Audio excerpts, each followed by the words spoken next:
Party Delhi state youth wing ने एक कार्यक्रम रखा। मुझे बड़ी खुशी है कि पंकज गुप्ता जी ने खुद इनिशिएटिव लिया। ये मेरे पास 2-3 दिन पहले आए, इन्होंने बोला यूथ विंग एक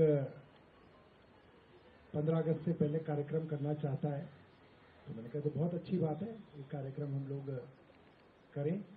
और मेरा मानना ये है कि जितने भी विंग हमारे हैं उनको अब खुद इनिशिएटिव लेके अपने कार्यक्रम तय करने पड़ेंगे। वो ये ना सोचें कि भाई मेन विंग की तरफ से हमें इशारा मिलेगा तो हम कुछ करेंगे। आप अपने प्रोग्राम्स की संरचना करना शुरू कीजिए, प्रपोजल लाना शुरू करिए कि भाई हम ये करना चाहते हैं। 90% जगह पे अगर कोई पॉलिटिकली कोई दिक्कत नहीं होगी तो हम लोग आपसे ये कहेंगे कि आप करिए। मैं देख रहा हूँ हमारी जो महिला विंग भी जो है सारिका जी, वो भी काफी अब इनिशिएटिव लेके खुद हमारे पास आती रहती हैं कि भाई हम ये करना चाहते हैं, हम महिलाओं के 2,500 रुपए पे प्रोग्राम करना चाहते हैं, हम लोग तीज पे कार्यक्रम करना चाहते हैं, पानी की कमी है उस पे कार्यक्रम करना चाहते हैं, और अच्छे उनके सक्सेसफुल हुए। दोस्तों, आज जिस मोड़ पे देश खड़ा है, मैं आपको ये बता सकता हूं कि ये केंद्र की सरकार जाने वाली है, ये ज्यादा दिन नहीं है, इसकी उल्टी गिनती शुरू हो गई है। अब ये सिर्फ ये करेंगे कि जनता को रोकने के लिए, युवाओं को सड़क पे ना उतरे उनको रोकने के लिए उनके ऊपर पुलिस की गुंडागर्दी करेंगे, मुकदमे दर्ज कराए जाएंगे झूठे, अलग अलग केसों में फंसाने की कोशिश की जाएगी। ये सब करते हैं, जब सत्ता जाती दिखती है तो ये सब करेंगे। मगर मैं आपको बता सकता हूं, इमरजेंसी के समय में भी जिन जिन पे मुकदमे दर्ज हुए वो बाद में बड़े बड़े नेता बने हैं। आज जितने बड़े बड़े नेता आपको दिख रहे हैं उसके अंदर 60-70% नेता वो हैं जो इमरजेंसी के समय जिन्होंने पुलिस का, सरकार का खुल के विरोध किया, डंडे खाए, लाठियां खाई, मुकदमे लिए, मगर वो डरे नहीं। चाहे वो कोई भी हो, चाहे वो नीतीश कुमार हो, चाहे वो भारतीय जनता पार्टी के नेता हो, चाहे वो और कहीं के नेता हो, ज्यादातर नेता वही है। और ये वही समय है, लगभग जैसे इमरजेंसी का समय था, लगभग वैसा ही समय आज हिंदुस्तान के अंदर है। और आप लोगों के पास एक अच्छा समय, अच्छी परिस्थिति ये है कि आप लोग दिल्ली में हो। कोई गोरखपुर में कुछ करेगा पता नहीं, कोई सुनेगा नहीं सुनेगा, कोई उत्तराखंड में धरना दे रहा है उसको कौन देखेगा।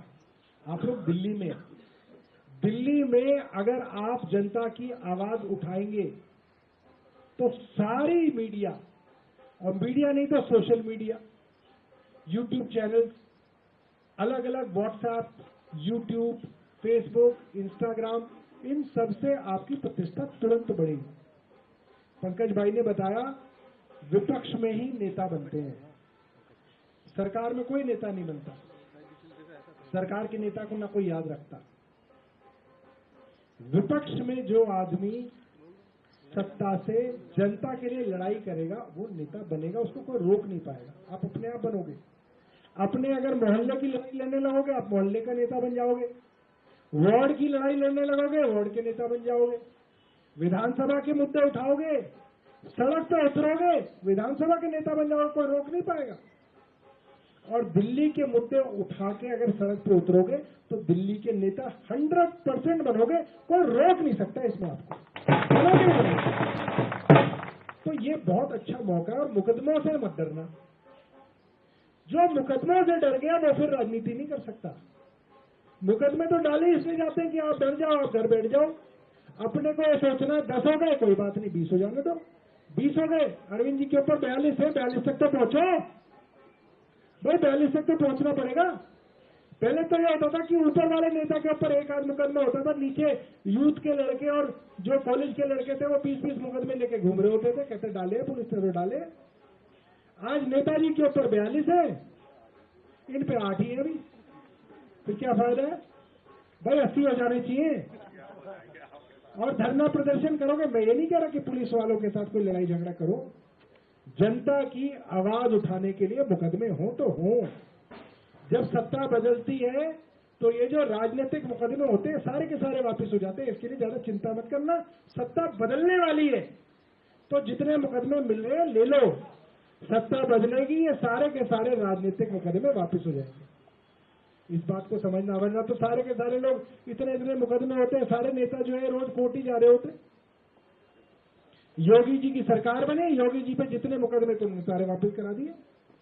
गूगल करके देख लो, सारे जितने इनके ऊपर पुरानी सरकार ने मुकदमे किए वो सारे मुकदमे इनके वापस कर लिए उन्होंने। और जिसकी सरकार बनती है वो मुकदमे अपने वापस करा लेता है, राजनीतिक मुकदमे। मैं ये नहीं कह रहा कि जो है और कोई मुकदमे करते घूमो, वो वापस नहीं होंगे। राजनीतिक मुकदमे, समझ गए? दहेज के मुकदमे वापस नहीं होंगे। तो राजनीतिक मुकदमों को लेंगे और इसमें डरना नहीं है। पुलिस, पूरा का पूरा प्रशासन ये ले दे के आपको एक ही चीज से डरा सकता है कि अरे तुम्हें जेल भेज देंगे, सुबह से शाम तक थाने बिठा लेंगे। थाने में बैठ जाओ, क्या दिक्कत? कोई दिक्कत है ही नहीं। वहां जाओ, आराम से बैठो, चाय पियो, खाना खाओ, रात को छूट जाते। बढ़िया खाना खिलाते, नहीं तो खाना हम भिजवा देंगे, कोई ऐसी दिक्कत कोई नहीं।